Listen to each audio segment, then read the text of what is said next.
Film की शुरुआत snow white की किताब से होती है और फिर स्नो व्हाइट की कहानी शुरू होती है, जहां एक राज्य दिखाया जाता है।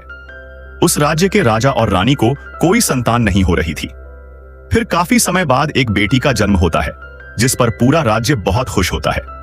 वह लड़की बर्फीले मौसम में पैदा हुई थी और बिल्कुल सुंदर थी, इसीलिए उसका नाम स्नो व्हाइट रखा गया। रानी ने अपनी बेटी का पालन पोषण बहुत अच्छे से किया, क्योंकि भविष्य में वह इस राज्य की रानी बनने वाली थी। स्नो व्हाइट दिल की बहुत अच्छी थी और हर चीज में घुल मिलकर रहने वाली थी। सब कुछ बहुत अच्छा चल रहा था, लेकिन समय हमेशा एक जैसा नहीं रहता। अचानक उसकी मां बहुत बीमार रहने लगी और फिर उस बीमारी ने उसकी जान ले ली। अभी स्नो व्हाइट इस दुख से पूरी तरह उबर भी नहीं पाई थी कि अचानक एक दिन राज्य में एक संदिग्ध लेकिन खूबसूरत महिला का प्रवेश होता है। उसके बारे में कोई कुछ नहीं जानता था, लेकिन हर कोई उससे प्रभावित जरूर था, और उन सब में राजा प्रथम था। उस स्त्री को देखते ही उसका हृदय उस स्त्री के प्रति प्रेम से भर गया। तब राजा ने विचार किया और बिना किसी देरी के उस स्त्री से विवाह कर लिया। लेकिन उस स्त्री ने राजा को अपनी पूरी सच्चाई नहीं बताई। दरअसल वह औरत एक चुड़ैल थी, और कोई साधारण चुड़ैल नहीं, बल्कि एक बहुत ही बुरी दुष्ट चुड़ैल थी। इतना ही नहीं, उसके पास एक जादुई आईना था, जिसे देखकर वह हमेशा पूछती थी कि इस दुनिया में सबसे सुंदर कौन है। तो वह आईना हमेशा जवाब देता था कि सबसे सुंदर तो वह दुष्ट रानी ही है। कुछ दिनों बाद राज्य को दक्षिण की ओर से युद्ध का खतरा होता है। इस पर राजा स्नो व्हाइट को अपना ख्याल रखने को कहता है और वहां की स्थिति का जायजा लेने चला जाता है। राजा ने अपनी बेटी से जल्द लौटने का वादा किया था, लेकिन वह अपना वादा पूरा नहीं कर सका। इस अवसर का फायदा उठाकर दुष्ट रानी ने पूरे राज्य पर कब्जा कर लिया।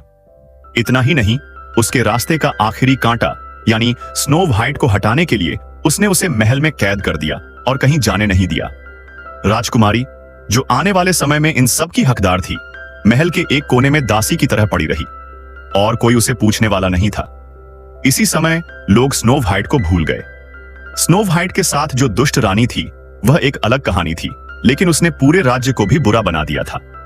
उसके शासन में राज्य कर्ज में डूबने लगा और लोग दिन ब दिन गरीब होते जा रहे थे, क्योंकि उसने लोगों पर कर लगाना शुरू कर दिया था। लोगों के पास खाने के लिए पैसे नहीं थे, इसलिए उन्होंने अपना पुराना काम छोड़ दिया और शाही रक्षक के तौर पर काम करना शुरू कर दिया। उसी समय लोगों को लगने लगा कि शायद स्नो व्हाइट की मौत हो गई है, क्योंकि बहुत समय बीत चुका था, लेकिन किसी ने उसके बारे में कुछ नहीं सुना या उसे देखा नहीं। लेकिन किसी को नहीं पता था कि वह अभी भी जीवित है और महल में एक साधारण नौकरानी की तरह गुमनामी का जीवन जी रही है। अगले सीन में स्नो व्हाइट सफाई कर रही थी जब उसने पहली बार अपने हीरो जोनाथन को देखा। जोनाथन चोरों का सरदार था और इस बार भी वह महल में चोरी करने आया था, लेकिन स्नो व्हाइट की नजर उस पर पड़ गई। वह तुरंत उसे आत्मसमर्पण करने के लिए कहती है और उसे भरोसा दिलाती है कि अगर वह ऐसा करता है तो वह दुष्ट रानी से उसकी सिफारिश कर सकती है और उसे बचा सकती है। लेकिन जोनाथन मुस्कुराते हुए कहता है कि दुष्ट रानी मेरी बात नहीं सुनेगी, उसने पूरे राज्य को दुखी कर दिया है। हाँ, अगर वह असली राजकुमारी होती तो शायद वह मेरी मदद कर सकती थी, लेकिन उसकी भी कोई पहचान नहीं है। अगर होती तो यह राज्य कभी इस स्थिति में नहीं पहुंचता, लेकिन इस रानी को किसी पर दया नहीं आती। जोनाथन के शब्द स्नो व्हाइट के दिल को छू गए, लेकिन वह असहाय थी। आखिरकार उसे एक साधारण नौकर की तरह अपना जीवन जीने के लिए मजबूर होना पड़ा। फिर भी स्नो व्हाइट रानी से इस बारे में बात करने जाती है। वह कहती है कि मेरे माता पिता के शासन में राज्य की यह स्थिति नहीं थी। लोग खुश थे और किसी को भी भूख या गरीबी का सामना नहीं करना पड़ा। लेकिन रानी ने मुस्कुराते हुए जवाब दिया, उनका शासन करने का तरीका बिल्कुल गलत था और बहुत महंगा था। मैं उनकी तरह नहीं बन सकती, नहीं तो राजकोष खाली हो जाएगा। दोनों के बीच बातचीत अभी चल ही रही थी, तभी पहरेदारों ने जोनाथन को पकड़ लिया और वहां ले आए। स्नो व्हाइट ने किसी तरह जोनाथन को माफ करने की पूरी कोशिश की, लेकिन दुष्ट रानी ने उसे बेरहमी से सजा देने का फैसला किया। उसने जोनाथन को बाहर ठंड में बांधने का आदेश दिया, जब तक वह कांपता हुआ अपनी जान नहीं खो देता। लेकिन स्नो व्हाइट को यह सब बिल्कुल पसंद नहीं था, इसलिए उसने न केवल जोनाथन को वहां से भागने में मदद की, लेकिन रास्ते में उसने उसे खाने के लिए कुछ खाना भी दिया। लेकिन दुष्ट रानी ने यह सब देख लिया। दूसरी ओर जोनाथन स्नो व्हाइट के कोमल हृदय पर अपना दिल हार बैठा। उसी दिन हम देखते हैं कि दुष्ट रानी एक बार फिर अपने आईने के पास जाती है और वही सवाल पूछती है, सबसे सुंदर कौन है?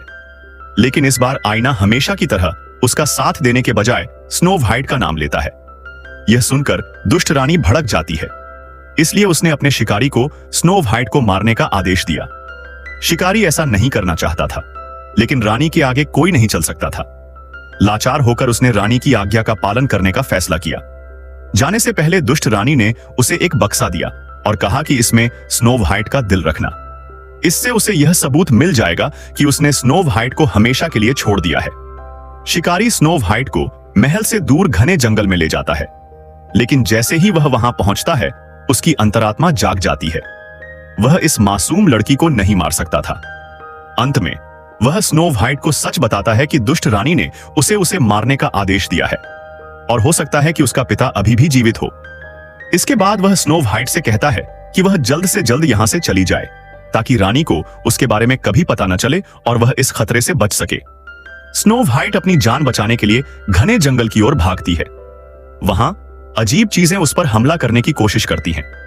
वह डर जाती है और खुद को बचाने के लिए भागती रहती है। दूर पहुंचने पर उसे कुछ खूबसूरत जानवर दिखाई देते हैं। वे उसके चारों ओर बैठ जाते हैं। उन्हें देखकर स्नो व्हाइट पहली बार चैन की सांस लेती है। स्नो व्हाइट की हालत देखकर उन जानवरों को उस पर दया आती है। वे उसे एक झोपड़ी का रास्ता दिखाते हैं। वह जगह उसके लिए अनजान थी, लेकिन स्नो व्हाइट उस समय इतनी थकी हुई थी कि वह बिना सोचे समझे अंदर चली गई। वहां उसे कई छोटे छोटे बिस्तर दिखाई दिए। उसे नींद आ रही थी, इसलिए भविष्य की चिंता किए बिना वह वहां लेट गई और गहरी नींद सो गई। थोड़ी देर बाद हम देखते हैं कि उस झोपड़ी में रहने वाले लोग वापस आ गए हैं। ये छोटे उदास बौने थे जो दिन भर हीरे की खदान में काम करते थे और रात को घर लौटते थे। इन बौनों के नाम थे डॉक, ग्रम्पी, बुशफुल, स्लीपी, स्नीजी, हैप्पी और डोपी। सभी बौने आराम करने के लिए घर आ गए, लेकिन जैसे ही उन्होंने अपने बिस्तर पर स्नो व्हाइट को देखा, वे डर गए। सबसे पहले डोपे ने आगे बढ़ने की हिम्मत की और यहीं पर उसकी पहली मुलाकात स्नो व्हाइट से होती है। स्नो व्हाइट डोपे से बहुत प्यार करती है, लेकिन डोपे थोड़ा गुस्सा हो जाता है और उस पर हमला करना शुरू कर देता है। लेकिन स्नो व्हाइट उसे रोककर शांत कर देती है और फिर वह उसे अपनी सारी मजबूरी बताती है। इसके बाद सभी बौने उसे एक रात के लिए अपनी झोपड़ी में रहने की इजाजत दे देते हैं। अब दृश्य दुष्ट रानी की ओर मुड़ जाता है। दर्पण की मदद से उसे पता चलता है कि स्नो व्हाइट अभी भी जीवित है। इसके बाद वह उसी बॉक्स को चेक करती है जो उसने हंट्समैन को दिया था, लेकिन जब उसने बॉक्स खोला तो उसमें स्नो व्हाइट का दिल नहीं बल्कि सिर्फ एक सेब था। यह देखकर इविल क्वीन को बहुत गुस्सा आता है और वह तुरंत हंट्समैन को कैद कर लेती है।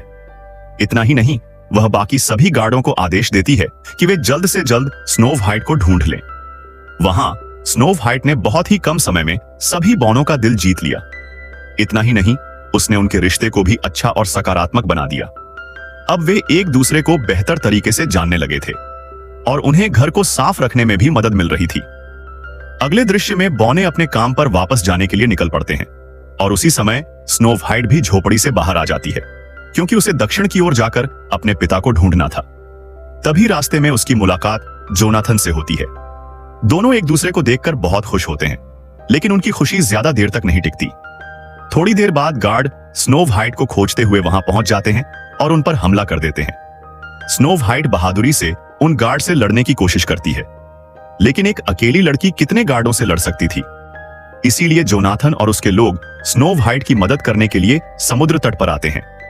वे सभी गार्डों से अच्छी तरह से लड़ते हैं और आखिरकार उन्हें मारने में सफल हो जाते हैं। लेकिन उन्हें नहीं पता था कि एक गार्ड अभी भी बचा हुआ था, जो चुपके से स्नो व्हाइट पर तीर से हमला करता है। लेकिन अपनी नायिका को बचाने के लिए जोनाथन बीच पर आकर खुद तीर ले लेता है, जिसकी वजह से वह बुरी तरह घायल हो जाता है। जोनाथन को घायल देखकर स्नो व्हाइट बहुत परेशान हो जाती है और तुरंत उसे बौनों के पास ले जाती है। उसे उम्मीद है कि डॉक्टर, जो नाम से डॉक्टर जैसा दिखता है, उसकी मदद करेगा।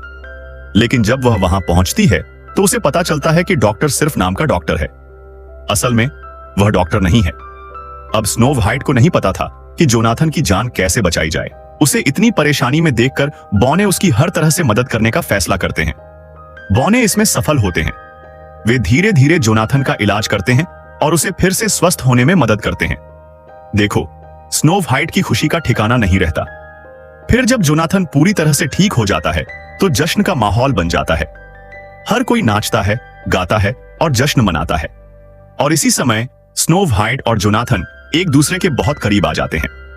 दोनों को एहसास होता है कि वे एक दूसरे से प्यार करते हैं और इसीलिए दोनों सबके सामने एक खूबसूरत किस करते हैं। जब स्नो व्हाइट जोनाथन को बताती है कि वह वहां अपने पिता को खोजने जा रही है, तो जोनाथन उससे कहता है कि वह अपने पिता को खोज कर लाएगा और अपने पिता की तलाश में निकल पड़ता है। लेकिन थोड़ी देर बाद वह गार्ड द्वारा बिछाए गए जाल में फंस जाता है और उसे भागने का कोई मौका नहीं मिलता। इसके बाद गार्ड उसे पकड़ लेते हैं और दुष्ट रानी के पास ले जाते हैं। दुष्ट रानी जोनाथन से स्नो व्हाइट का पता लगाने की कोशिश करती है, लेकिन जोनाथन कुछ भी बताने से साफ मना कर देता है। हालांकि उसके गले में पहना हुआ हार दुष्ट रानी को यह साबित कर देता है कि वह अभी स्नो व्हाइट से आया है और उसकी मदद कर रहा है। जोनाथन के मना करने पर दुष्ट रानी उसे जेल में बंद कर देती है। इसके बाद दुष्ट रानी अपने गुप्त कमरे में जाती है जहां वह अपना जादू करती है। वहां वह खुद को एक अजीब बूढ़ी औरत में बदल लेती है। फिर वह कुछ सेब लेती है और उन पर जादू करके उन्हें जहरीला बना देती है ताकि वह स्नो व्हाइट को सुला सके। वहीं दूसरी तरफ हम देखते हैं कि जब बॉने स्नो व्हाइट को घर पर अकेला छोड़कर काम पर चले जाते हैं, तो पीछे से दुष्ट रानी उस बूढ़ी औरत के रूप में आती है और स्नो व्हाइट को धोखा देने लगती है। वह स्नो व्हाइट को बताती है कि रानी ने जोनाथन को कैद कर लिया है और उसे मदद के लिए बुला रही है। यह सुनकर स्नो व्हाइट जोनाथन के बारे में चिंतित होकर तुरंत महल की ओर निकल जाती है, लेकिन दुष्ट रानी उसे रोकती है और उसे एक सेब देती है। रानी के आग्रह पर स्नो व्हाइट सेब ले लेती है और उसका एक टुकड़ा खा लेती है, लेकिन जैसे ही स्नो व्हाइट सेब का एक टुकड़ा खाती है, उसे एक अजीब सी बेहोशी महसूस होती है। फिर दुष्ट रानी अपने असली रूप में वापस आती है और स्नो व्हाइट को बताती है कि यह स्नो व्हाइट से छुटकारा पाने की उसकी योजना थी। वह स्नो व्हाइट को यह भी बताती है कि उसके पिता मर चुके हैं और रानी उनकी मौत के पीछे थी ताकि वह राज्य पर कब्जा कर सके, जिसमें वह अपनी खूबसूरती से सफल भी रही। सीन बॉनो पर शिफ्ट हो जाता है। जब वे काम से वापस आते हैं तो वे स्नो व्हाइट को बेहोश देखते हैं और उनके पैरों तले जमीन खिसक जाती है। वे सभी उसे जगाने की कोशिश करते हैं, लेकिन तब तक बहुत देर हो चुकी थी और स्नो व्हाइट उन्हें छोड़कर जा चुकी थी। इस सच्चाई को स्वीकार करते हुए वे सभी स्नो व्हाइट को दफनाने और उसे ढेर सारे खूबसूरत फूलों से सजाने की तैयारी शुरू कर देते हैं। जोनाथन और हंट्समैन एक ही जेल में कैद थे। इस पर हंट्समैन इस बार जोनाथन को भागने में मदद करने का फैसला करता है, इसीलिए वह उसे वहां से निकालता है और महल से एक शॉर्टकट दिखाता है। इसका फायदा उठाकर जोनाथन वहां पहुंच जाता है जहां बॉने स्नो व्हाइट को दफनाने जा रहे थे। यह सब देखकर जोनाथन का दिल टूट जाता है।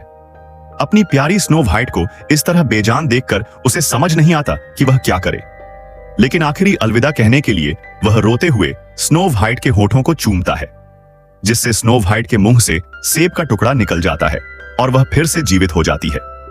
क्योंकि जादुई रानी ने सेब पर जो किया वह सिर्फ स्नो व्हाइट को जोनाथन से मिले सच्चे प्यार की कहानी थी, क्योंकि दोनों एक दूसरे से सच्चा प्यार करते थे। होश में आते ही स्नो व्हाइट सबको अपने पिता की मौत के बारे में बताती है और दुष्ट रानी से अपना राज्य वापस लेने का फैसला करती है। अब वह डर में नहीं जीना चाहती थी, बल्कि वह लोगों को पहले जैसा शांतिपूर्ण राज्य देना चाहती थी। इसके लिए वह किसी भी हद तक जाने को तैयार थी। स्नो व्हाइट जोनाथन के साथ महल में जाती है, जहां दुष्ट रानी अपनी जादुई छड़ी से उस पर हमला करने की कोशिश करती है, लेकिन जोनाथन स्थिति का फायदा उठाकर छड़ी तोड़ देता है। यह देखकर दुष्ट रानी क्रोधित हो जाती है और अपने पहरेदारों को स्नो व्हाइट को पकड़ने का आदेश देती है। अगले सीन में स्नो व्हाइट जादुई आईने के सामने जाती है, जो उसे बताता है कि वह सबसे खूबसूरत है क्योंकि उसका दिल साफ है। यह सुनकर दुष्ट रानी भड़क जाती है।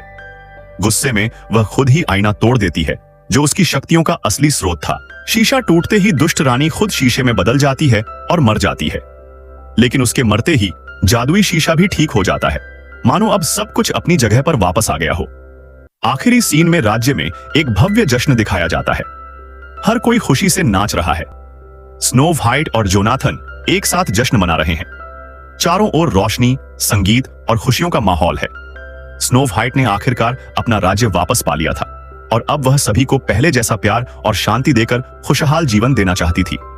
इस प्यारे और खुशनुमा पल के साथ यह खूबसूरत कहानी समाप्त होती है। आपको एक्सप्लेनेशन वीडियो कैसा लगा मुझे कमेंट में जरूर बताएं और एक्सप्लेन बाय मैलिक चैनल को सब्सक्राइब करना न भूलें। अगले वीडियो में मिलते हैं, तब तक अलविदा।